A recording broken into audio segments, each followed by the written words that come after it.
On ne peut pas rater ça.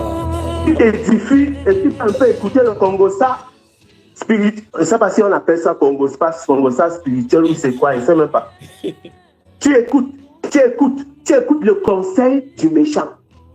Sans discernement. Tu marches avec lui. Donc tu es dans la compagnie des méchants. Et puis tu fais quoi? Tu t'arrêtes. Parce que quand vous êtes dans la promenade, là, après, qu'est-ce que vous faites? Vous vous arrêtez. Maintenant, quand tu t'arrêtes, c'est quoi? On s'arrête pour bien suivre. Tu t'arrêtes maintenant pour te connecter au pécheur. La Bible déclare que tu vas maintenant t'asseoir pour te moquer. Parce qu'on marche. C'est toujours comme ça. Donc, tu peux observer un homme dans sa façon de faire trois choses dans sa vie. Il marche comment?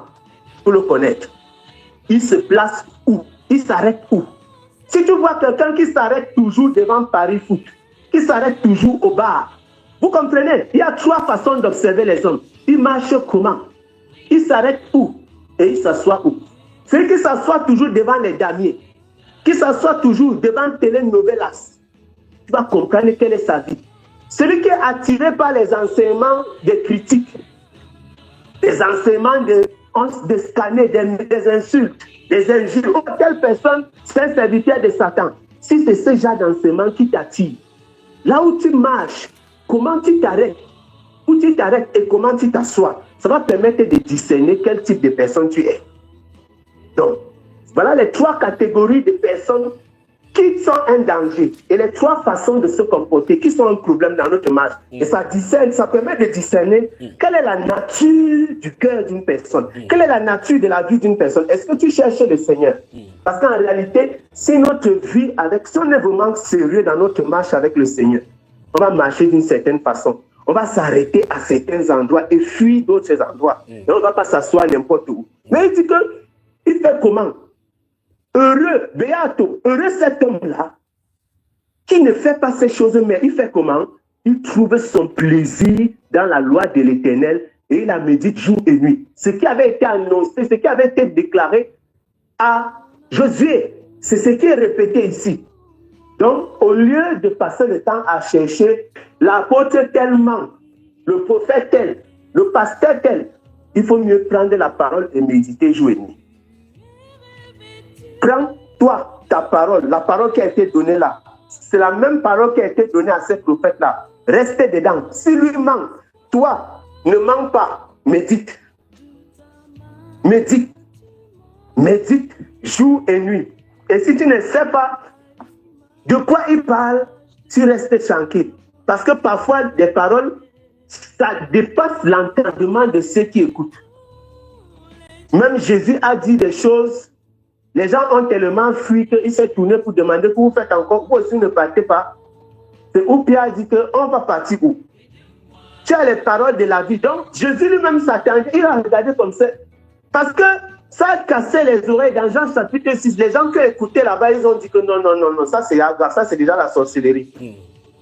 Vous pensez qu'en partant comme ça, qu'est-ce qu'ils pensaient dans leur cœur? Beaucoup d'entre eux disaient que, mais c'est pourquoi qu'il enseigne comme ça, mon frère? Qu'on va manger la chair et le sang. Ça, c'est même pas le vampirisme ici. Que l'histoire, si c'est grave, pardon, je pars avec ma tête. Jésus s'est tourné, il a dit que vous aussi, vous faites comment? Il dit que à qui irons-nous? Tu as les paroles de la vie. Si tu n'as pas compris comme Pierre, pour pouvoir rester, au moins tu te tais. Au lieu de porter un jugement avec ta bouche, ceux qui sont partis là, je ne suis pas sûr qu'ils sont revenus.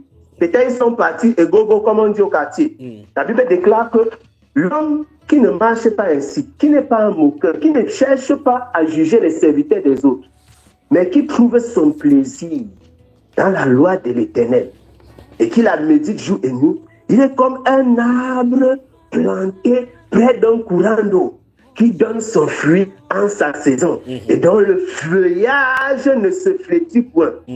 Tout ce qu'il fait lui réussit. Nous comprenons donc que la réussite n'est pas dans les moqueries. La réussite n'est pas dans le jugement des serviteurs d'autrui.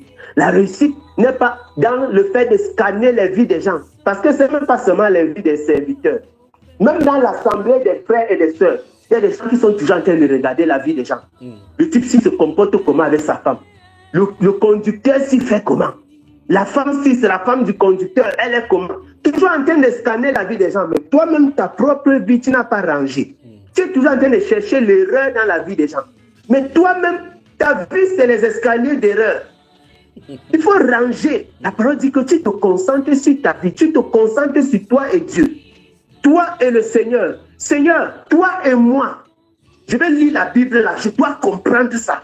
Je vais méditer l'écriture là, je dois comprendre ça. Saint-Esprit, j'ai besoin de toi. Si tu te concentres sur Dieu et sur toi, ta marche avec lui, qu'est-ce que tu ne... Quelles des choses merveilleuses tu ne vas pas découvrir avec le Seigneur. Il est comme un arbre planté près d'un courant d'eau. Vous imaginez comment l'arbre qui est planté près d'un courant d'eau peut être, mes bien-aimés. Il donne son fruit en sa saison. Et nous disons tout le temps, plus de toi, moins de moi. On a les regards qui fuient dans tous les sens. On regarde autour de nous, on observe, on est déconcentré.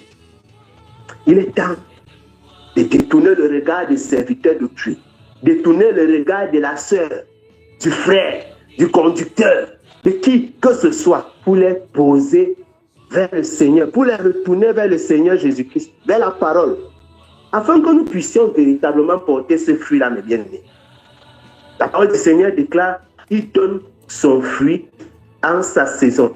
Et la Bible déclare, le feuillage ne flétrit point, tout ce qu'il fait lui réussit. Amen. Amen, amen, mon frère, amen, amen. Ah, merveilleux moment. Il y en a même qui ont créé des chaînes YouTube qui monétisent et cherchent un peu, ils ont des fidèles partout de part et d'autre et cherchent des breaking news partout pour jouer sur sur les gens. Et ceux qui partent voir cela et participent à cela sont de participer à l'iniquité. Ils s'asseyent également là-bas, s'arrêtent là-bas, commentent et calomnient comme tu as dit. Et aucune iniquité commise contre un serviteur de Dieu ne restera pas impunie. Je vous le dis au nom de Jésus. Toi qui tout est splendeur, tu es revêtu. Il est important que nous voyons ces choses-ci parce que là où nous sommes d'aller à la maturité. Et pour compléter à ce que le prophète Gaël a dit, je vais vous raconter une histoire de la scène des Saintes Écritures. Vous connaissez cette histoire dans 1 Roi chapitre 13 entre le vieux prophète et le jeune prophète. On n'a pas dit que le vieux prophète était un faux prophète, non. Mais si vous connaissez l'histoire, je vais rapidement aller pour qu'on y revienne. Ce jeune prophète-là avait reçu mission du Seigneur pour venir dans un territoire où il y avait un vieux prophète. Il a prophétisé sur Jéroboam Ier. Pendant qu'il partait, pendant que celui-là rentrait, par un autre chemin tel que Dieu lui avait donné instruction, un prophète, le prophète qui était du territoire, ses enfants lui ont dit ce qui s'est passé, le prodige qu'on a fait. Il a dit à ses enfants que l'homme de Dieu est passé par où? On lui a dit, il a scellé son âne, il allait là-bas, lui dit qu'il vient chez lui. Pourtant, le Seigneur lui avait dit qu'il ne vient pas là-bas. La Bible déclare clairement qu'il a dit, un ange du Seigneur est venu me dire que tu viens. Et la Bible est claire, dans 1 Roi chapitre 13, il lui mentait, n'est-ce pas mon frère Gaël? Amen, tout à fait. Très bien. Il est entré dans la maison pendant qu'il mangeait. Le Seigneur Tout-Puissant est passé par l'ancien prophète, par le vieux prophète, pour lui dire clairement face à face alors qu'il mangeait que je t'avais donné cet ordre, ce que tu ne passeras pas par le même chemin, que tu ne mangeras pas ici. Ainsi, tu vas voir, quand tu vas rentrer, le lion va faire. Et c'est arrivé comme il a dit. Vous voyez que même si quelqu'un est en défaillance avec le Seigneur, à tout moment, Dieu peut l'utiliser. Dieu n'est pas venu vers lui pour lui dire que comme tu es un ancien prophète, c'est pour ça que pourquoi tu as menti. Ce problème-là, il va régler ça avec Dieu. Mais pour le moment, si Dieu passe par lui pour régler le compte à quelqu'un. Donc il faut faire attention, vraiment attention. N'est-ce pas mon frère Gaël? Amen, amen. Amen, tout à fait. Très bien, nous revenons dans le livre que nous étions de lire, 1 Samuel chapitre 2, et nous sommes arrêtés au verset 21. Nous allons continuer au verset 22 et traverser jusqu'au chapitre 3. Et on y creuse ce qui est là-bas, parce qu'il est en train de parler de la réaction, nos réactions aux prophéties, et puis le Seigneur nous a guidés là-bas. Je crois que le Seigneur nous fait du bien en sortant ces sujets, ce qui sont... Il y a des gens qui peuvent ne pas vivre dans la fornication, mais la bouche, ça, quand ils passent sur les réseaux sociaux, permets-moi même de dire encore ceci, mon frère, il y a d'autres qui passent sur les réseaux sociaux, ils peuvent taper, le frère Gaël est-il un serviteur de Dieu?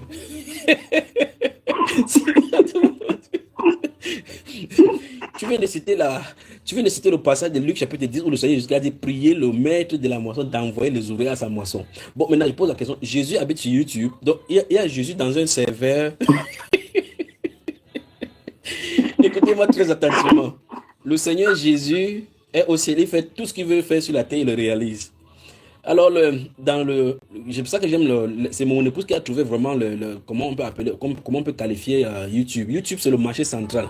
Dans le marché central, si tu veux les boucles en noix en pacotis, tu vas avoir. Tu vas n'importe quoi que tu peux au marché. Il suffit d'aller dans le coin du marché où tu cherches. Si vous allez sur YouTube, vous tapez les trains, accidents de train, ça va vous sortir toutes les vidéos qui parlent des accidents de train. Si vous tapez les femmes qui trompent son mari, ça va vous donner les films qui trompent les femmes. C'est pas ça, frère Gaël. C'est ça, exactement. Donc, ce sont des différentes boutiques du marché central. C'est à toi de voir dans quelle boutique tu vas aller pour chercher quoi. Donc, si tu parles là-bas pour taper Gaël est-il un vrai serviteur de Dieu, ne pense pas que Jésus va venir dans ton marché central pour te dire que oui, il est un vrai serviteur de Dieu. Voici les preuves. Donc, on les... C'est amusant. Excusez-moi, je risque de penser.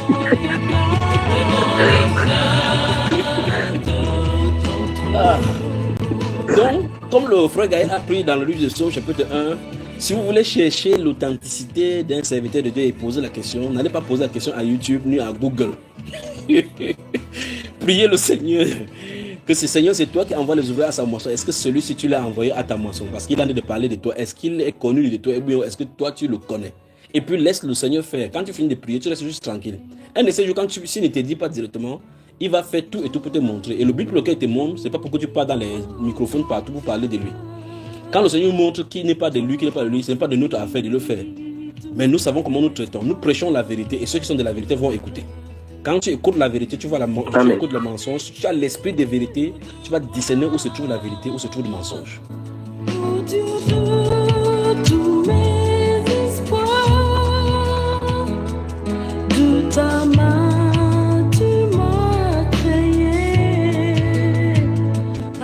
Alors, sachez que si vous allez sur YouTube, vous allez encore voir une autre chose là maintenant. Je vous dis des choses. Il y a une autre vague que Satan a suscité maintenant sur YouTube, c'est les différentes prophétesses.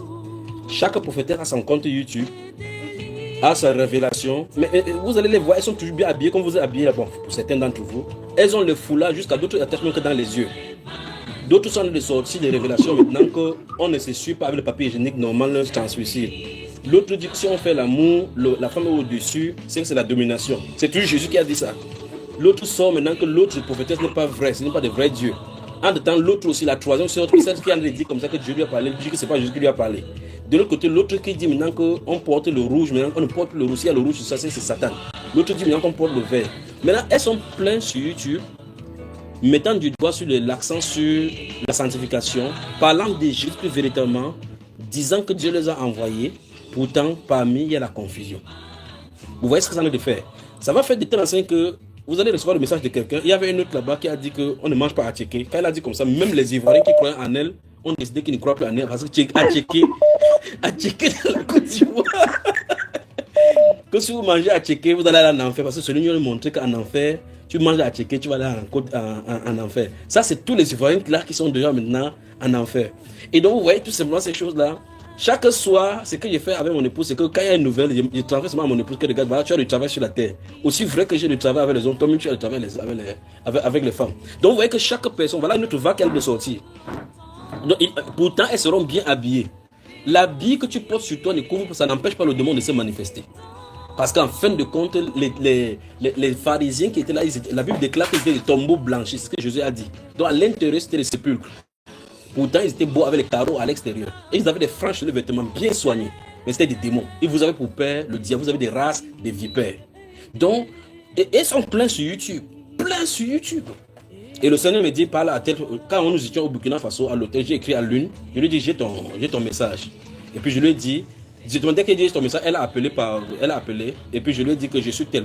Elle ne me voit pas, j'ai envoyé le message sur Bamba et qu'elle écoute pour savoir de qui il est question. Depuis, elle a écouté, elle n'est pas revenue. Quand ça va chauffer, elle va me chercher. Et pourtant, il lui faut la délivrance. Vous la voyez tout simplement, elle est là, elle dit qu'elle prie pour les gens guéris, mais elle a besoin de délivrance. Je vais seulement lui dire, viens au Cameroun, même si tu ne veux pas, les frères vont m'aider à payer ton billet, tu vas venir au Cameroun, on te délivre. Mais qui les a envoyés sur YouTube, les voilà. Mais tu vas voir, il y a des fans, chaque personne a son fan. L'autre va venir, sois béni maman prophétesse, sois béni maman prophétesse. De l'autre côté, cette personne qui est ici un de ces jours va dire là-bas que j'ai causé maman prophétesse. Là, cette fois-ci, j'étais d'accord avec elle, je suis plus d'accord avec elle parce que maintenant elle a viré. Elle n'a pas viré, elle n'était pas déjà d'abord dedans dans le virage.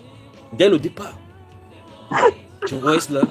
Et tout ce qu'elles font comme ça, là, elles font comme ça, la voix de la vérité sera calomniée parce que quand tu vas venir prêcher, tu veux parler de la sanctification. Si maman Jeanne veut parler de la sanctification, on va dire que voilà ta copine là-bas qui parlait comme ça, comme toi. C'est que tu utilises même le même langage qu'il est en train d'utiliser. Elle a dit qu'on ne mange pas à checker. Tu vas faire comment?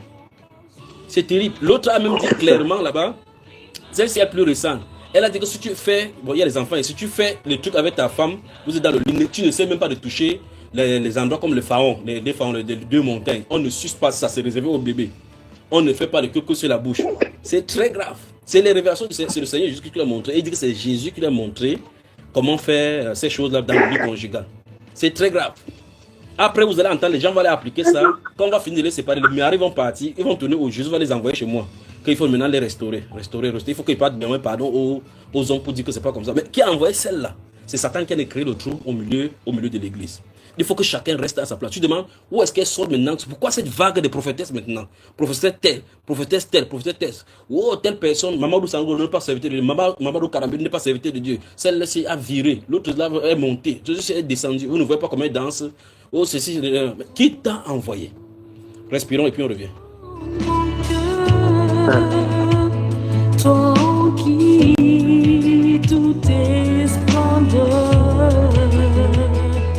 tu es revêtu de gloire, ô Dieu de tous mes espoirs, de ta main tu m'as créé.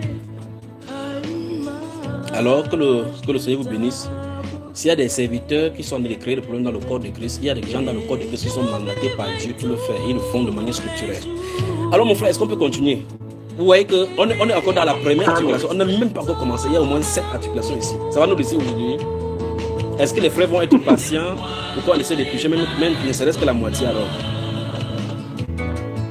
Bien. Nous espérons. Très bien. Donc, mais normalement, ce que je voulais établir dans le... Je crois que ce serait bien qu'on aille pour aller doucement, mais je voudrais qu'on lise les Écritures. Parce qu'on lit les Écritures, ça permet aux certaines personnes qui n'ont pas lu ça depuis de voir de les yeux. Parce qu'il parle juste comme ça, on va dire que le frère a dit que, oh, si on lit dans les Écritures, comme on a dit là depuis, c'est bien, non, mon frère? Amen, tout à fait, c'est bien. Donc nous avons vu dans le livre de 1 Samuel, nous avons vu 1 Samuel et on a parlé, c'est là où Élie a prophétisé en bénissant Elkana et sa femme, que c'est ça qui nous a viré comme ça. Mais restons dans notre itinéraire quand nous partions, nos réactions aux prophéties, donc réaction face aux prophéties. Quand une prophétie est donnée, la réaction que nous devons avoir, c'est ça dont nous sommes en train de développer. D'accord mon frère? D'accord. Continuons donc au chapitre 2 de 1 Samuel à partir du verset 22. Donc là on s'est arrêté. On va lire et puis on va lire totalement. Après avoir lu chapitre 2, on tombe au chapitre 3, on lit totalement. Et puis on s'arrête. On continue. Continue mon frère. On y va. Verset 22. Élie était fort âgé et il apprit comment ses fils agissaient à l'égard de tout Israël. Il apprit aussi qu'il couchait avec les femmes qui s'assemblaient à l'entrée de la tente d'assignation. Il leur dit: pourquoi faites-vous de telles choses? Car j'apprends de tout le peuple vos mauvaises actions. Non, mes enfants, ce que j'entends dire n'est pas bon. Vous faites pécher le peuple de l'Éternel. Si un homme pêche contre un autre homme, Dieu le jugera. Mais s'il pêche contre l'Éternel, qui intercédera pour lui? Ils n'écoutaient point la voix de leur père, car l'Éternel voulait les faire mourir. Ah. Le jeune Samuel continuait à grandir, et il était agréable à l'Éternel et aux hommes. Un homme de Dieu vint auprès d'Élie et lui dit: ainsi parle l'Éternel, ne me suis-je pas révélé à la maison de ton père lorsqu'il était en Égypte dans la maison de Pharaon? Je l'ai choisi parmi toutes les tribus d'Israël pour être à mon service dans le sacerdoce et pour monter à mon autel, pour brûler le parfum, pour porter l'effort devant moi. J'ai donné à la maison de ton père tous les sacrifices consumés par le feu et offerts par les enfants d'Israël. Pourquoi foulez-vous aux pieds mes sacrifices et mes offrandes que j'ai ordonné de faire dans ma demeure? Et d'où vient que tu honores tes fils plus que moi, afin de vous engraisser des prémices de toutes les offrandes d'Israël, mon peuple. C'est pourquoi, voici ce que dit l'Éternel, le Dieu d'Israël. J'avais déclaré que ta maison et la maison de ton père marcheraient devant moi à perpétuité. Et maintenant, dit l'Éternel, loin de moi, car j'honorerai celui qui m'honore.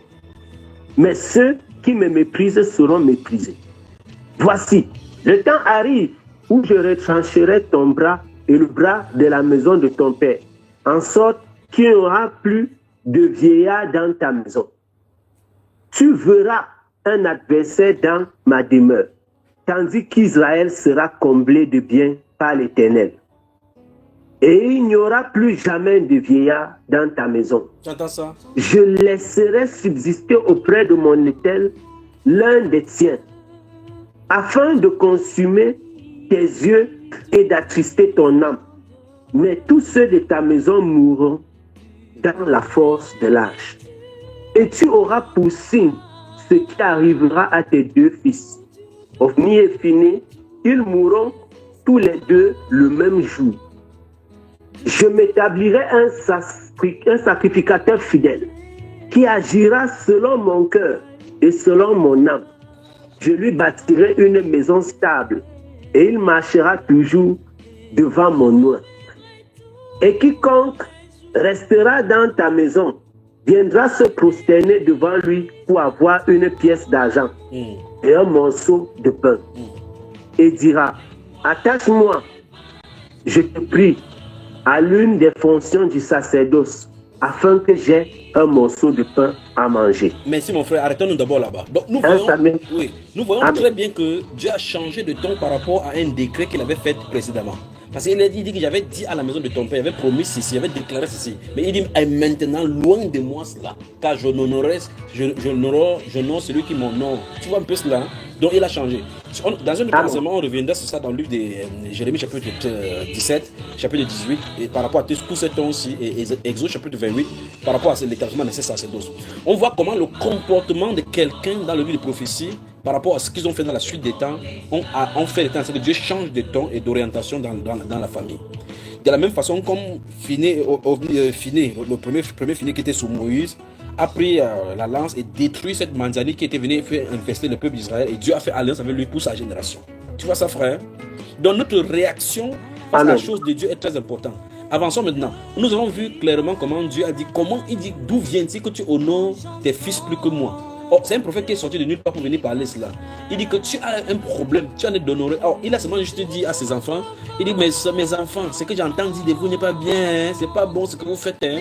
La loi de Dieu veut que ses enfants soient mis devant le peuple, on le lapide parce qu'il a envie de déshonorer Dieu, déshonorer tout le peuple en menant la souillure dans les choses saines. Pourtant, ces choses saines avaient été données à Aaron, à ses fils, comme les choses très saines qu'ils devaient manger. Mais les gars voulaient la chair fraîche. Pourquoi? Dans la version d'Abi, on dit que les fils d'Élie étaient des fils de Bélial. C'était des fils de Allah, ce qu'on appelle Allah aujourd'hui chez les musulmans. Ils voulaient la chair fraîche. Parce qu'on avait dit clairement qu'on devait faire cuire. Ils disent non, on veut ça cru. Ils veulent la viande fraîche, manger avec du sang. Voilà les sataniques qui étaient les sacrificateurs. Et ils ont amené comme ça le propre sur le peuple. Le propre sur le peuple. Maintenant, regardez le comportement de son père. Donc son père, d'après ce que Dieu a dit, le fait qu'il dit juste en grondant ses enfants comme si il n'a pas compris que c'était un très grand péché que ses enfants se commettaient. Pourtant, c'était le sacrificateur à donner l'orientation au peuple. Il devait dire aux fils de Kéhal et autres là-bas, on attrape les deux garçons là-bas, on lapide pour enlever le probe sur Israël. Il ne l'a pas fait. Dieu dit que comme tu as fait ça, il a changé non seulement sa descendance, changé la sacrificature. Vous voyez maintenant l'esprit de discorde qui a amené au niveau des pharisiens, les sadducéens, tout le désordre dans le sacerdoce, ça a été fait depuis là-bas. Pas étonnant que Jésus en venant maintenant a trouvé maintenant les sacrificateurs sur la terre, soit un sacrificateur dans le camp d'un autre, le docteur dans un camp de l'autre, alors qu'il n'y a pas ça dans la sacrificature. À cause de ces comportements, mon frère. Ça a duré près de 3000 ans, tout ça. Continuons, chapitre 3. 1 Samuel, chapitre 3. Le jeune Samuel était au service de l'Éternel devant Élie.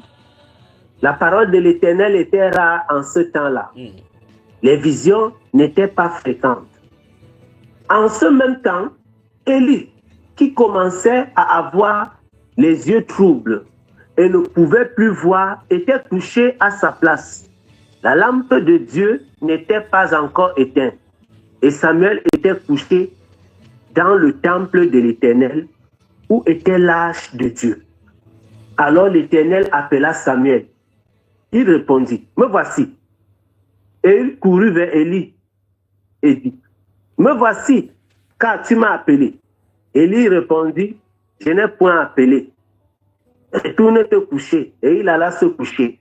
L'Éternel appela de nouveau Samuel. Et Samuel se leva, alla vers Élie et dit, « Me voici, car tu m'as appelé. » Élie répondit, « Je n'ai point appelé, mon fils. Retourne te coucher. » Samuel ne connaissait pas encore l'Éternel et la parole de l'Éternel ne lui avait pas encore été révélée. L'Éternel appela de nouveau Samuel pour la 3e fois. Et Samuel se leva, alla vers Élie et dit, « Me voici, car tu m'as appelé. » Élie comprit que c'était l'Éternel qui appelait l'enfant. Et il dit à Samuel, « Va, couche-toi, et si l'on t'appelle, tu diras, « Parle, Éternel, car ton serviteur écoute. » Et Samuel alla se coucher à sa place.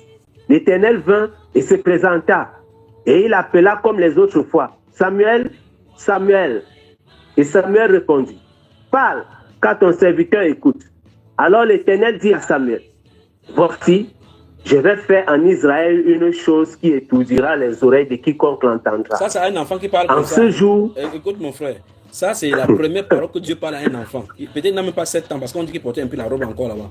Il ne connaissait même pas la voix de Dieu. Donc, le premier prophétie, c'est la prophétie de destruction. Continuons seulement, allons-y. incroyable. En ce jour, j'accomplirai sur Élie et tout ce que j'ai prononcé contre sa maison. Je commencerai et j'achèverai. Je lui ai déclaré que je veux punir sa maison à perpétuité à cause du crime dont il a connaissance et par lequel ses fils se sont rendus méprisables sans qu'il les ait réprimés. Stoppons là-bas, mon frère. C'est pourquoi je jure à la maison d'Élie. Allô, mon frère, stoppons là-bas. Que... Allô, mon frère. Oui. Lis encore le verset 13 là. Le verset 13 seulement, d'abord on commence. Incroyable. Je lui ai déclaré que je veux punir sa maison à perpétuité à cause du crime dont il a connaissance et par lequel ses fils se sont rendus méprisables sans qu'il les ait réprimés. Très bien.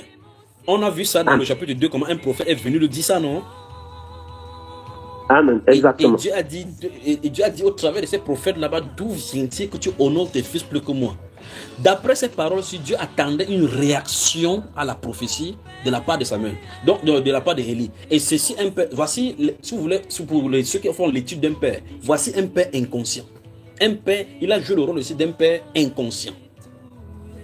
Dieu dit ici il dit que j'ai fait savoir, je lui ai fait comprendre, je lui ai déclaré que je veux punir. Il n'a pas dit je punis. La punition ne l'a pas surpris. Dieu n'a pas venu frapper comme il a frappé le Sodome de Sodome et Gomorrhe, parce qu'il n'a pas amené la repentance là-bas. Tu vois cela? Il vient, il avertit. Donc quand Dieu avertit par la parole prophétique, qu'est-ce qu'il attend? Il attend notre réaction. Et d'après ce que Dieu a de parler, la façon que Dieu a de parler là, ça veut dire que la réaction qu'il attendait de lui n'est pas celle qu'il a donnée. Il dit, j'ai fait connaître à Élie les exactions, les péchés qui sont montés vers moi, comment ses enfants. Donc il a connaissance, donc il connaît. Et on venait lire ça, c'est pour ça qu'il dit qu'il fallait qu'on lit depuis le chapitre 2 pour qu'on comprenne bien la chose. Tu vois cela? Oh, le prophète est venu crier là-bas en disant clairement que voici ce que tes fils font. Et on dit qu'il a connaissance. Et lui-même il a dit à ses enfants que ce que vous faites là n'est pas bien. C'est un homme pêche contre Dieu qui va le défendre. Donc il ne peut pas le défendre, ses enfants. Donc mon point c'est ceci, pour qu'on voit clairement que Dieu attendait une réaction. On dit qu'il a connaissance et il ne les a pas réprimandés. Donc Dieu attendait de lui une correction proportionnelle au style de péché qu'ils sont de commettre à cause pour faire pécher Israël en tant que père et sacrificateur. Ce sont ses enfants. 1. En tant que père, il avait le droit au-dessus d'eux. 2. En tant que souverain sacrificateur, avec cette onction-là, il devait comprendre qu'on ne traite pas l'onction de Dieu, le peuple de Dieu n'importe comment. Ça veut dire quoi? Dieu attendait de lui une réaction. Alors quand tu reçois une prophétie où Dieu te réprimande, le but ce n'est pas de te justifier. Dieu n'attend jamais que tu te justifies parce que personne ne peut se justifier vis-à-vis de ce péché. Quand un péché est révélé, il doit être confessé et la repentance doit finir. C'est la repentance qui annule les effets décrétés. C'est la repentance. C'est la repentance qui atténue les effets du décret contre la punition du péché. C'est ce que Dieu attendait du Samuel, d'Élie. Il n'a pas eu. Donc Dieu attend la repentance. Lorsque la prophète... Imagine que Dieu... C'est pour ça qu'à tout moment, il faut toujours remercier le Seigneur. Parce qu'il ne punit pas sans avertir. Il envoie d'abord la parole pour pousser les gens à l'erreur. Repentez-vous, car le royaume des cieux est pour repentez-vous. Bon, s'il décidait de détruire, regardez comment il a fait sur la terre au temps de Sodome. Regardez comment il a fait sur le temps de Noé. Les gens n'avaient pas reçu la prédication de la repentance. La repentance n'avait pas été ouverte. Mais nous sommes dans la période où la repentance est là, où il y a le chemin retour. La repentance, c'est la voie disposée par Dieu pour donner à chacun la liberté de venir à lui de façon libre comme il a destiné. Vous voyez cela? De te tourner, de changer de comportement, de se tourner vers le Seigneur. Donc maintenant, Dieu appelle les gens à se tourner vers lui. Il appelle maintenant, à chapitre 17, verset 30, il dit Dieu, sans tenir compte de temps d'ignorance, appelle maintenant. Tu vois cela? Maintenant, les hommes, en quelque lieu que ce soit, qu'ils aient assez repentir. Parce qu'il a fixé un jour. Il dit quoi? Hey, il y a le jugement qui arrive. Changer de comportement. En fait, voilà le message de la Bible. Changer de comportement. Le jugement arrive. Maintenant, le jour que le jugement entre en scène, ça ne peut plus changer. Il n'y a plus possibilité de changer.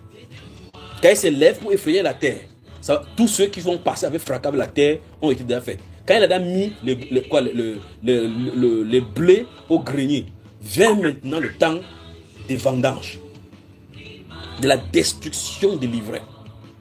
Alors le temps de la patience de Dieu, c'est pour le salut de quiconque n'est pas encore entré. C'est même pas pour se moquer en disant que depuis qu'il est parti, il est où? Depuis qu'on parle, c'est toujours comme ça, les siècles passent, d'autres passent, il revient. Et un jour, quand il se lève, les moqueries ne pourront plus rien faire. Alors, mon frère, j'insiste sur ce point de ce verset 13.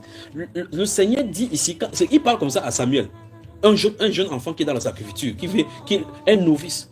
C'est-à-dire que Dieu, le simple fait même que Dieu parle à l'enfant, la Bible déclare que les paroles étaient rares en ce moment-là et les visions n'étaient pas fréquentes. Pensez-y, ça montre que l'iniquité avait obstrué la marche du Saint-Esprit. Amen. Et un peuple qui marche sans la révélation du Saint-Esprit va forcément finir buté au mur à cause des ténèbres qui marchent. Il ne sait où il va. Pensez que l'âge de l'alliance était là et l'Esprit de Dieu ne se manifestait pas au milieu de l'âge de l'alliance. Au point où finalement, quand vous allez lire l'histoire, ils vont porter ça pour aller en guerre, croyant que l'âge de l'alliance va faire, le Seigneur n'était pas au milieu d'eux. Mais c'est terrible, mon frère. Alors le point c'est ceci, c'est que d'après le verset 13, Dieu attendait, voici le point encore, je ne sais pas s'il me fait comprendre. D'après le point du verset 13, la façon que Dieu parle, c'est que le monsieur a connaissance de ses péchés et Dieu attendait une réaction. Et cette réaction, il n'a pas eu. Au chapitre 2, on a vu comment ce prophète-là, Dieu a dépêché un prophète pour venir lui dire. Et maintenant, il dit à son enfant que j'ai fait connaître, il dit j'accomplirai maintenant sur Élie et sur sa maison ce que j'ai décrété. Et donc c'est le temps d'accomplissement des décrets. Pourtant le décret a été donné, l'exécution n'a pas encore été promulguée. Quand le décret est sorti et que la promulgation n'est pas encore sortie, on peut changer le décret. Parce que celui qui écrit le décret peut changer.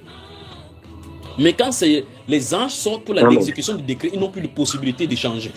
En ce moment-là, il n'y a plus de repentance. La repentance ne sert absolument à rien en ce moment-là. Alors, la réaction, quand les choses sont dénoncées dans nos vies, ce n'est pas la justification. Tu ne dois pas justifier que c'est parce que tu étais dans l'impasse que tu as dû coucher avec un homme pour avoir un peu d'argent pour t'en sortir. Tu ne dois pas justifier que non, je sors avec un homme marié parce que si elle ne fait pas besoin, ma mère va vivre comment? Si tu meurs, elle va vivre comment? Tu vas sortir de la tombe pour l'élever, pour lui donner la nourriture.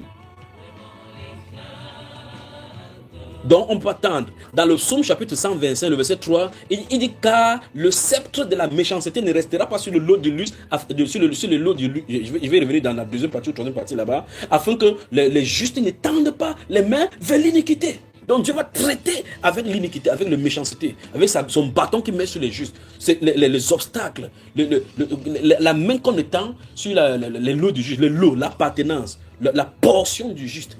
Donc tout ce que les méchants font pour bloquer les justes de fonctionner, Dieu dit que cette bâton-là doit être brisé pour que ça ne pousse pas les justes à mettre des mains dans l'iniquité. Ça c'est le verset 3 de Psaume chapitre 125. Amen.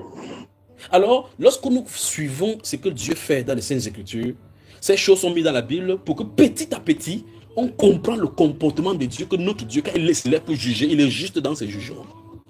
Il ne juge pas, il ne frappe pas un peuple sans avoir averti, quel que soit le peuple.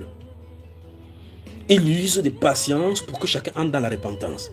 Et c'est pour ça que dans le Hébreu chapitre 3, il dit aujourd'hui, si vous entendez sa voix, n'endurcissez pas vos cœurs. Dans le psaume 14, il dit que l'insensé dit en son cœur, il n'y a point de Dieu. Tous sont pervertis. Aucun ne fasse de bien, pas même un seul. Il dit que le Seigneur au-dessus se moque d'eux. Il se rit parce que leur jour arrive. Et quand il se lève pour effrayer la terre, qu'est-ce qui va te protéger? Oh, je suis militaire, mon père est colonel, je suis dans le bunker, on a construit le bunker en bas. N'est-ce pas, c'est en bas qu'il y a l'enfer? Il va faire le maman, va vous brûler là-bas en bas. Les autres sont de faire maintenant les petits connus pour construire là, ils appellent ça maintenant les vaisseaux spatiaux pour fuir la Terre comme ça. Ils savent que la guerre nucléaire va éclater, ils vont porter aller là-bas. Là-bas, s'il enlève l'oxygène là-bas, vous faites comment là-bas? Donc l'homme cherche le salut par lui-même. Or le salut est offert par Dieu. Et la voie simple, sans argent, c'est par Jésus-Christ notre Seigneur, qui a pourvu au salut, au moyen pour retourner à Dieu. Alors donc, continuons dans ce plan des réactions sur le Seigneur de vous présenter ce soir, que lorsque la prophétie est donnée, lorsqu'une direction, une révélation est donnée, Dieu attend une réaction. On doit avoir une réaction. Il y a une réaction.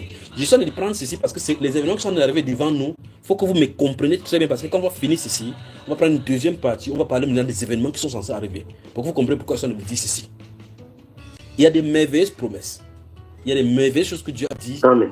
Mais il y a des punitions. Dieu ne peut pas punir le monde pour sa malice en punissant avec ses enfants. Il avertit toujours que ses enfants prennent position. Pour que la main des enfants de Dieu ne tombe pas dans l'iniquité. Pour qu'en frappant, il frappe avec ses mains. Continue la lecture, mon frère. Que le Seigneur te bénisse. Amen. Verset 14.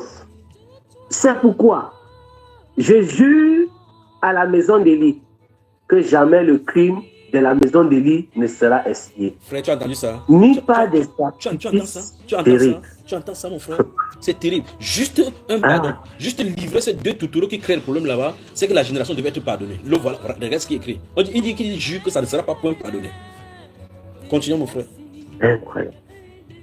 En tout cas, tu vas suivre. Donc, c'est toujours pour le prophète Samuel, le jeune prophète Samuel qui a nous parler. On va suivre littéralement sa réaction là-bas. La chose la plus écœurante que j'ai jamais vue dans les Saintes Écritures. Lisons. Ni pas des sacrifices, ni pas des offrandes. Samuel resta couché jusqu'au matin. Puis il ouvrit les portes de la maison de l'Éternel. Samuel craignait de raconter la vision à Élie. Mais Élie appela Samuel et dit: Il a effrayé. Samuel, mon fils. Wow. Il répondit: me voici. Et Élie dit: quelle est la parole que t'a adressée l'Éternel? Ne me cache rien. Que Dieu te traite dans toute sa rigueur. Si tu me caches quelque chose de tout ce qu'il t'a dit. Samuel lui raconta tout, Oui. sans rien lui cacher. Écoutez sa réaction. Et Élie dit: Oui. ah, c'est l'Éternel, qu'il fasse ce qui lui semblera bon. Tu entends ça? Vous entendez ça? Vous entendez ça? Samuel Vous entendez ça? grandissait. Attends, mon frère. L'Éternel. Lis encore la réaction. Lis encore la réaction de ce papa-là. Qu'est-ce qu'il dit? Quand Samuel, on dit que Samuel lui raconta tout, sans rien cacher. Lis sa réaction. Qu'est-ce qu'il dit? C'est terrible. Il dit: c'est l'Éternel, qu'il fasse ce qui lui semblera bon. Donc, Incroyable. c'est quand même très grave. Donc, même jusqu'ici, ça fait la deux. Deux prophètes sont en train de parler. On lui dit maintenant qu'il veut te détruire. Donc, le garçon lui a raconté tout ce qu'il a eu. Il dit que c'est l'Éternel. C'est que ce qu'il fasse celui qui semblera bon. Tu peux imaginer ça, frère? Pourtant, on a vu dans le comportement d'Ézéchiel que Dieu a dit que dans les eaux à ta maison, tu mourras. Il a pleuré, Dieu a changé. Celui qui dit: ok, oh, c'est Dieu, on va faire comment? Qui veut faire, il fait. C'est terrible, pas vrai, frère? C'est terrible. Terrible. Qu'est-ce que Dieu attendait de ses papas? Terrible. Frère, toi-même dis ça aussi à tes frères. Et c'est moi qui exagère ma compréhension. Dis-le aussi. Non, c'est tout simplement vrai. C'est-à-dire que Élie et sa maison, Élie a eu le temps de se raviser. Il a eu le temps de se raviser. Il a eu le temps de corriger. Il a eu le temps. Élie a été averti une fois. Et là, ce n'est pas que le même prophète soit venu vers Élie 2 fois, non. Il a été averti une fois par un autre prophète et une seconde fois par Samuel. Il est impossible que ce prophète-là et Samuel se soient entendus parce que Dieu lui a parlé non seulement par 2 personnes différentes, mais dans 2 circonstances différentes. Et la deuxième fois, c'est par un enfant. C'est-à-dire que c'est quand même une chose incroyable. C'est un peu comme l'histoire de l'ânesse de Balaam. C'est-à-dire que Dieu a dit, bon, c'est-à-dire que comme tu n'écoutes pas, toi, Élie, je vais parler, je vais donner un avertissement par la bouche d'un enfant. Samuel, c'est vraiment l'innocence. C'est-à-dire que la première fois que Dieu lui parle, il lui parle du jugement de la maison d'Élie. Et même là encore, Élie n'est pas tombé sur ses genoux pour crier et pour prendre la mesure qui s'imposait.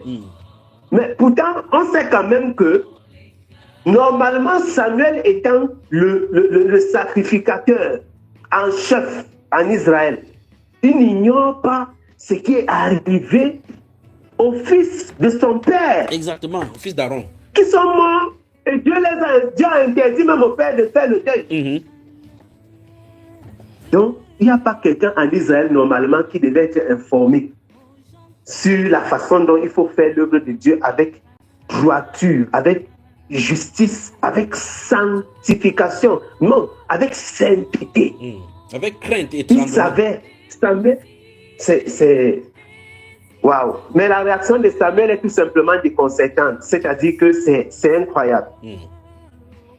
C'est incroyable. Il savait clairement, parce qu'il connaît comment les fils d'Aaron ont été frappés. Et même leur père n'a pas fait le deuil. Donc Samuel en Israël était, s'il y avait une personne qui devait être informée de ce qui se passe dans ce type de contexte, ça devait être lui. Le premier avertissement était normalement suffisant pour une personne comme Samuel, pour crier à la repentance, pour crier au Seigneur et pour supplier Dieu d'agir. Et il suffisait qu'il livre ces 2 enfants-là et pour que le mal soit ôté du milieu de la nation.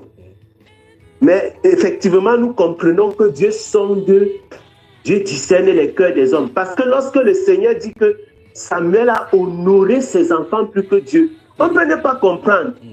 Mais on voit dans les réactions de Samuel en réalité qu'il avait vraiment un amour charnel pour eux. C'est terrible. C'est terrible, mon frère. C'est terrible. Aller jusqu'à dire que Dieu n'a qu'à faire ce qu'il veut, parce que c'est comme ça qu'on dit au quartier.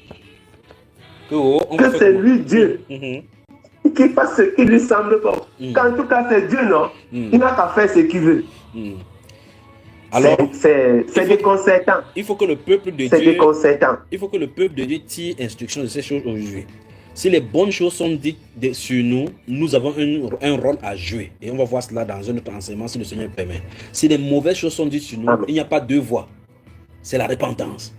Si les mauvaises choses sont dites sur nous, ne loupez pas. Repentez-vous. Même s'il faut être dormi au sol, dormez au sol, criez à lui. Il n'y a personne qui crie devant Dieu. La Bible déclare à notre Dieu qui ne se lasse point de pardonner.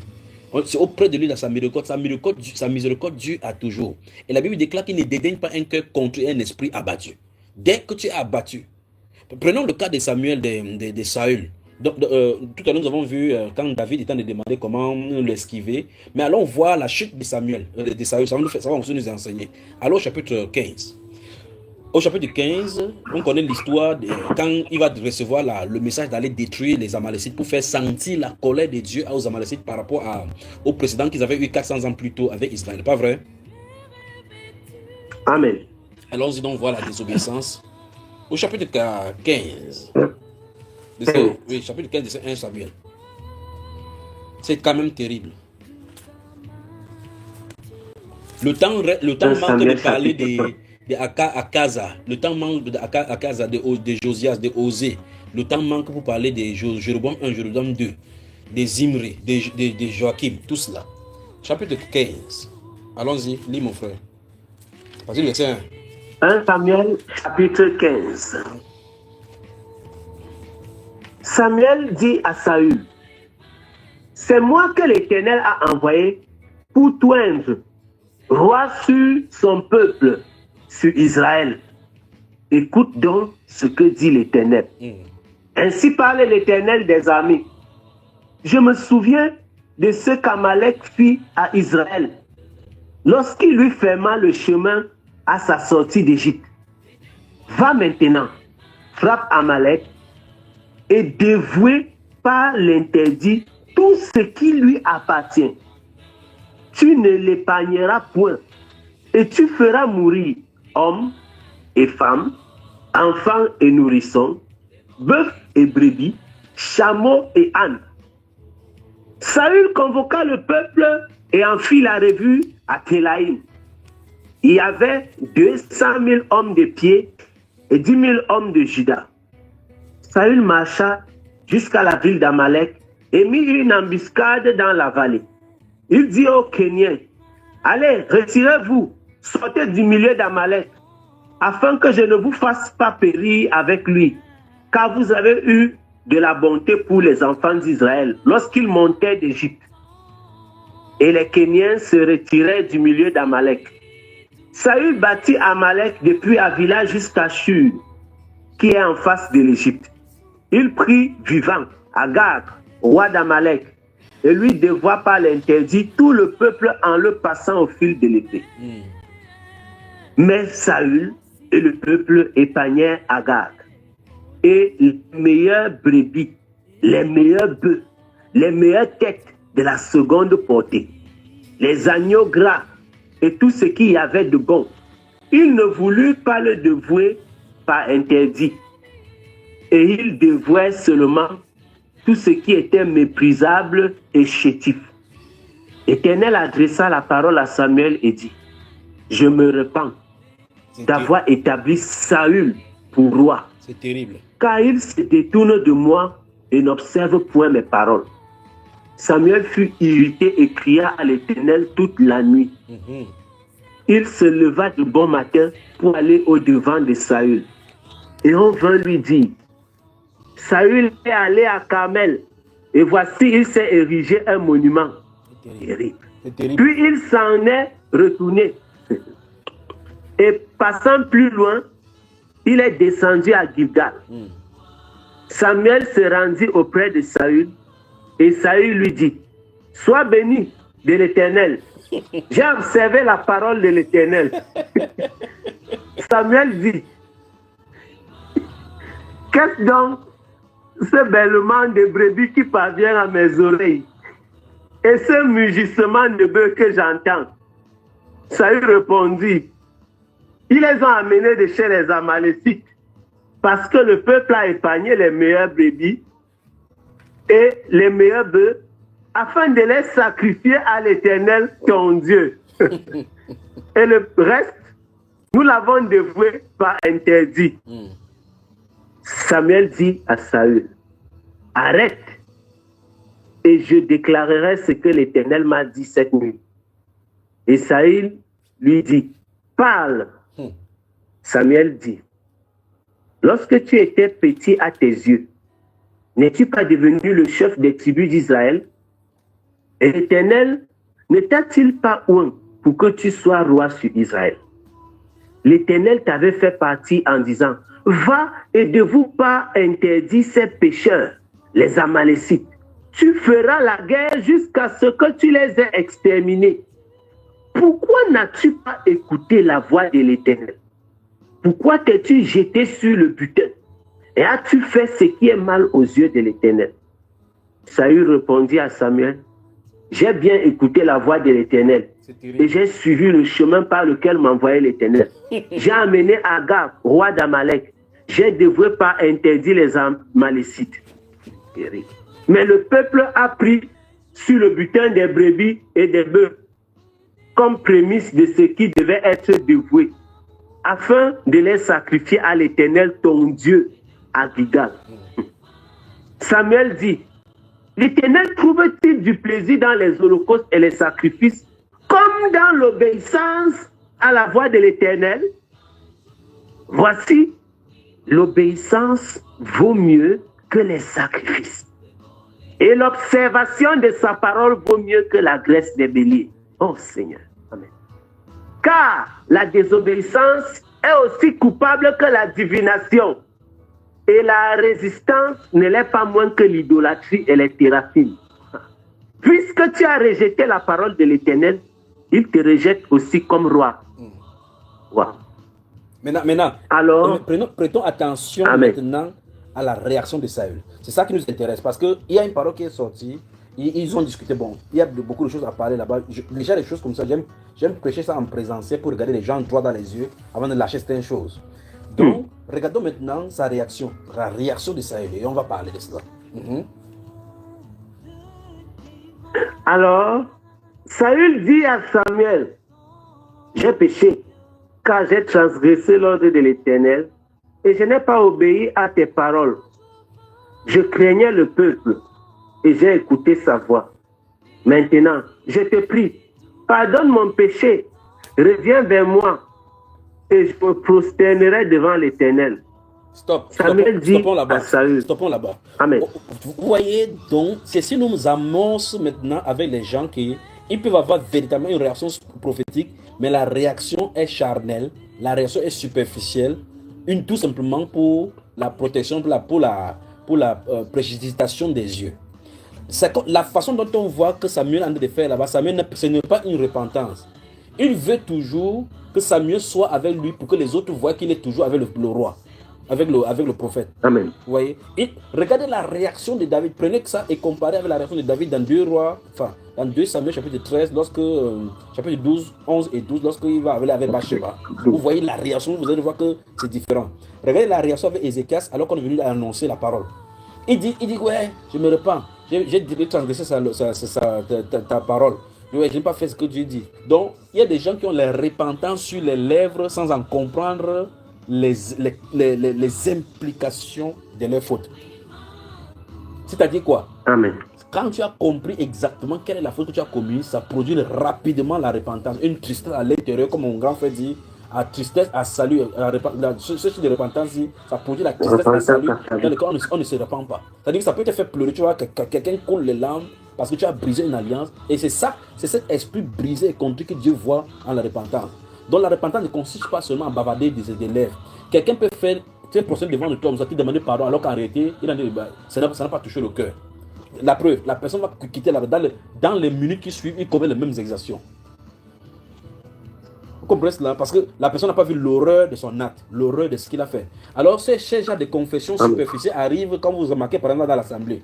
On dit aux gens que quand vous avez fait du mal à quelqu'un, allez-y dire quelque chose. Il regarde une personne, voici un frère ou bien une soeur qui regarde une personne. Il sait très bien que j'ai mal parlé contre le nom de la personne. Il va vers la personne, écoutez-moi bien, et il dit que si j'étais fait quelque chose, pardonne-moi vraiment ma soeur, vraiment pardonne-moi. Ouais, si j'étais fait trop du mal. Elle dit si, hein, si. Mais pourtant, elle sait qu'elle a parlé mal. Mon frère Galel, pardon pas, c'est toi qui sais parler de ces choses-là, parle, explique ça bien, pour qu'ils comprennent. Moi, je t'écoute. Ah, que le Seigneur ait miséricorde, mon frère.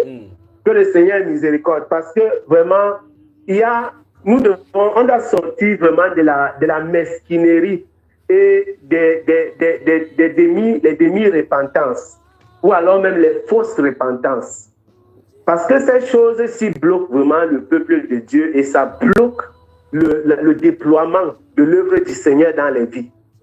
Et nous voyons clairement comment la réaction de Saül ici est semblable à la réaction de beaucoup d'entre nous. Beaucoup d'entre nous, lorsque nous nous approchons du Seigneur, ou même lorsque nous allons vers des personnes que nous avons blessées. Et il ne doit pas être ainsi. Ça ne doit pas être ainsi. Nous voyons comment David a pleuré. David est allé vraiment, il a senti sa misère. lorsqu'il a su qu'en réalité, l'énigme ou alors l'histoire se reportait à lui, il a senti sa misère. Sa repentance était sincère, elle était profonde. On a vu comment Ézéchias s'est tourné vers le mur et il a pleuré. Ézéchias n'a pas couru vers Ésaïe. Non, il connaissait son Dieu. Une des choses qui me marque ici, on voit clairement, quand quelqu'un connaît Dieu et qu'il a vraiment à cœur la chose de Dieu, il sait que c'est vers Dieu qu'on se tourne pour demander la repentance. On crie au Seigneur. Mais nous voyons le caractère, on voit l'attitude de Saül. Saül dit, il va demander à Samuel, viens.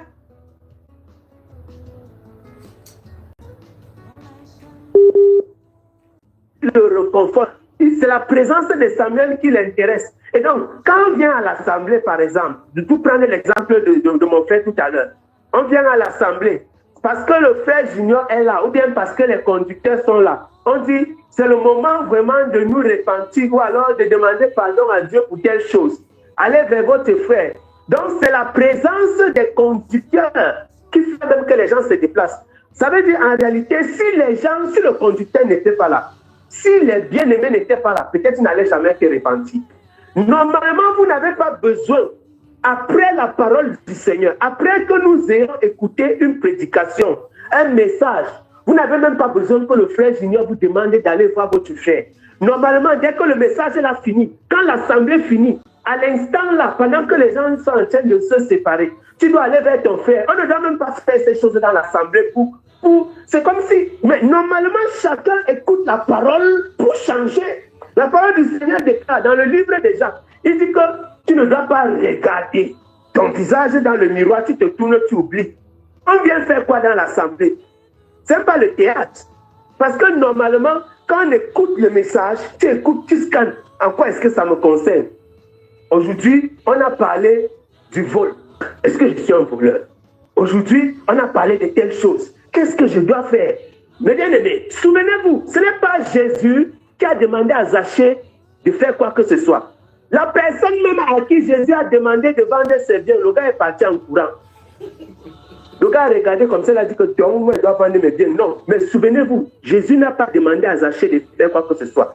Le simple fait que la justice soit entrée dans la maison de Zachée, le gars a senti que hey, je suis un voleur, je suis un escroc. Lui-même, il a pris les résolutions. La justice est entrée dans la maison de Zachée. Lui-même, il a pris les résolutions. Il n'a pas attendu qu'on lui pêche. Mais on est là dans l'assemblée. Le Seigneur instruit. Il y a le manque de pardon ici. Il y a le manque de... Il y a l'injustice. Il y a la jalousie, par exemple. La convoitise. Si vous avez eu des mauvaises pensées vers votre frère, allez vers lui. Même jusque-là, même jusque-là, même malgré le fait que le Saint-Esprit donne ce genre de paroles, on a encore du mal à aller. Allô, mon frère. Pourtant, ça doit être automatique. Allô, mon frère. Amen. On dit même comme ça, d'autres s'approchent avec l'air arrogant en marchant le chewing-gum. Il dit, ma soeur, je vais te parler en marchant le chewing-gum. Il parle en riant, que par exemple, si tu fait quelque chose, pardonne, tu me pardonnes. Ouais, pardonne-moi aussi, non? Continue la prédication, mon frère, continue. Ah, Seigneur, c'est terrible, c'est terrible. On m'a dit que, le frère a dit que, c'est des choses incroyables. Le frère a dit qu'il vient te voir. Voilà, comme si c'était on a dit qu'on a embrassé les gens, qu'on a mal parlé de... Il ne dit pas que j'ai mal parlé de toi. Non, on a dit qu'on embrasse les gens, qu'on a mal parlé de... Attends, et d'autres disent même que si j'ai parlé de ton nom par erreur, comment tu portes ta bouche pour tu prononces le nom de quelqu'un par erreur? Comment? Il dit que j'ai fait par erreur. Et il dit même que c'est s'il a fait. Donc il ne connaît même pas s'il a fait. Les fausses repentances. Continuons la lecture dans le livre de 1 Samuel. Finissons maintenant pour voir ce qui va arriver. Amen. Ah, Seigneur. Nous continuons donc dans 1 Samuel. Chaque fois qu'il y a une repentance authentique, il y a un événement spirituel qui se passe dans nos vies, dans notre être, dans le corps spirituel, dans notre homme intérieur. Quand il y a une repentance, il y a un poids. Dès qu'il y a une repentance sincère, un poids, le poids du péché est ôté sur nos cœurs. Continuons, mon frère. Amen. Amen. Amen. Amen. Donc, Verset 24, je relis le verset 24 pour continuer. Alors, Saül dit à Samuel, j'ai péché car j'ai transgressé l'ordre de l'Éternel et je n'ai pas obéi à tes paroles car je craignais le peuple et j'ai écouté sa voix. Maintenant, je te prie, pardonne mon péché, reviens vers moi et je me prosternerai devant l'Éternel. Samuel dit à Saül, je ne retournerai point avec toi, car tu as rejeté la parole de l'Éternel. Et l'Éternel te rejette, afin que tu ne sois plus roi sur Israël. Terminé. Et comme Samuel se tournait pour s'en aller, Saül le saisit par le pan de son manteau, qui se déchira. Samuel lui dit, l'Éternel déchire aujourd'hui de dessus toi la royauté d'Israël. Et il la donne à un autre qui est meilleur que toi. Stoppons là-bas. Stoppons là-bas, mon frère. Amen. Tu as vu que quand on va parler de cela, on va parler de l'ombre et tout ce qui appartient au prophète. Ce sont des thèmes qu'on va développer. Il a juste touché le pan de son vêtement. Il peut dire, pardon, ne me laisse pas. Ça fait crac. Dès que ça a fait crac, le crac là, c'est la prophétie. Amen. Aussi vrai qu'on touche le manteau du Seigneur Jésus, les vertus sortent pour guérir. Quand tu touches, ça déchire ton avenir. Mais c'est terrible. Et parlant de déchirer le manteau, puisqu'on en a parlé dans le truc des cadres prophétiques, c'est pour ça que j'aime parler de ces choses de prophétie. Il y a un monsieur qui, quand David va venir au trône, à l'apogée de son royaume, il va faire passer le royaume à son fils. Et durant ce royaume de son fils, à cause du serment que Dieu a fait ici à Élie, quand il a dit qu'il est venu bâtir une maison stable parlant du Seigneur Jésus, et dont le premier type, ce sera de Salomon, il va rencontrer dans son royaume un monsieur qui va lui faire opposition, qui était l'un de ses chefs de ses armées, appelé Jéroboam Ier. Et c'est Jéroboam Ier, Salomon s'est rendu de faire l'aqueduc là-bas pour construire l'eau. Il va tenter un coup de toit, ça n'a pas marché, il va fuir en Égypte, se réfugier en Égypte. Et durant sa marche dans le désert, il va rencontrer le prophète Ékija là-bas. Le prophète Ékija, voyant ce qui est en train d'arriver par la parole du Seigneur, va déchirer son manteau pour donner 10 parts à Jéroboam Ier. En donnant cela, vous pouvez prendre le temps de lire dans le livre de 1 Roi chapitre 10, chapitre 11 et chapitre 12 qui sont de raconter. 1 Roi chapitre 10, chapitre 11 et chapitre 12. Ça se trouve là-bas. Non, il ne dit pas que tu lises mon frère, ils sont donnés pour les gens, pour la gouverne des personnes, pour qu'ils partent consulter. Oui. Alors, ce qui se passe maintenant, c'est qu'en donnant ces 10 manteaux-là à Jéroboam, il dit ainsi par le Seigneur. Il lui a dit ça avant qu'il ne parte en Égypte, dont la prophétie lui a été donnée. Il a pris le manteau déchiré, la grande partie du manteau déchiré, allant en Égypte. La Bible déclare que le prophète lui a expliqué que c'est à cause des exactions, de l'idolâtrie et de toutes les perversités qui ont été faites sur Salomon que Dieu va déchirer le royaume, pas du vivant de Salomon, pour donner. Son fils Roboam va venir prendre la succession après Salomon, et puis il y a une chose qu'il va faire, que Dieu va créer la scission. C'est là où le royaume d'Israël va se diviser en deux. Au nord, Samarie, la capitale, avec 10 royaumes et 10 tribus, et en bas, la capitale, Jérusalem, Benjamin, Juda, avec 2 tribus. Mais ce monsieur, s'il va faire péché en Israël, au point où il sera la référence des péchés en Israël. Le plus grave, c'est quand il va retourner de l'exil, de la diaspora, pour venir, pour qu'on le mette roi en Israël, le même prophète qui lui avait donné le manteau se trouvait dans le pays. Au point où quand il aura des problèmes, il va envoyer sa femme déguisée pour aller consulter ce prophète-là, alors que le prophète était là, vieillissant, avec les yeux fermés. Il va aller consulter de temps en temps, mais il était vautré plus que Salomon lui-même par rapport à ce qui lui a été reproché.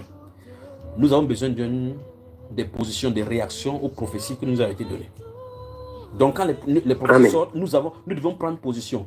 Cette position-là va te permettre de te mouvoir dans les ailes du prophétie, les ailes de l'accomplissement, ou bien tu seras contre la prophétie et en subir les foudres, les frasques, les conséquences.